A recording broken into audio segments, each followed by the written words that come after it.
Hey church, Pastor Adam Cooter here. Glad to be with you. It is day 15 in the Red Letter Challenge, and we are continuing on this week in our topic of forgiving.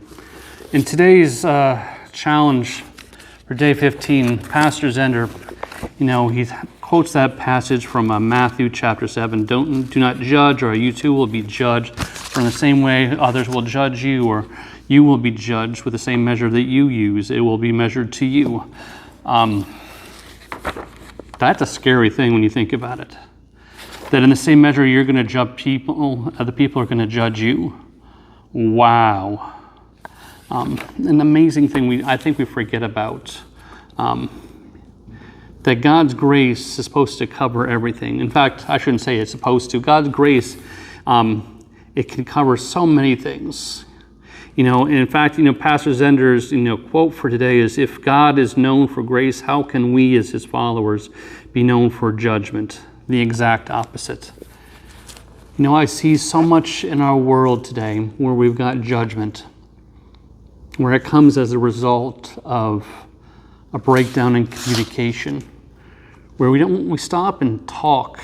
And a lot of times if we do talk, we're talking past each other, where we can't look outside of ourselves and see what's going on. We only see what we want to see.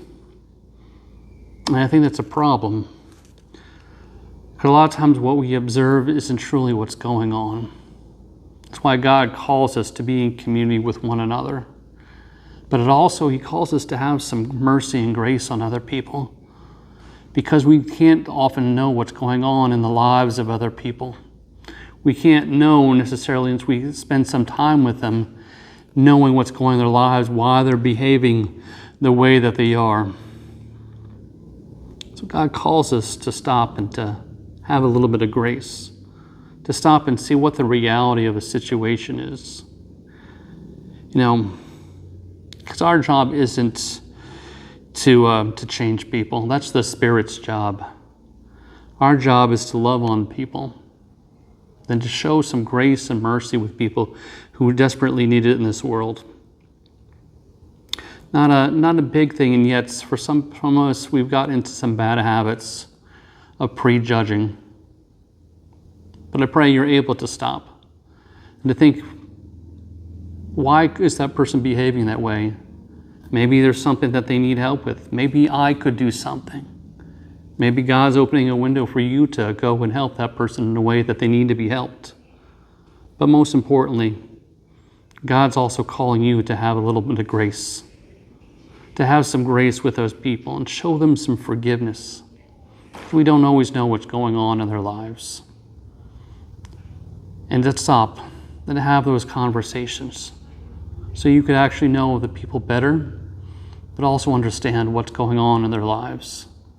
And that you might be a force for God in this world, and that Christ might work through his grace and mercy through you, and so those people could know the love of our Lord.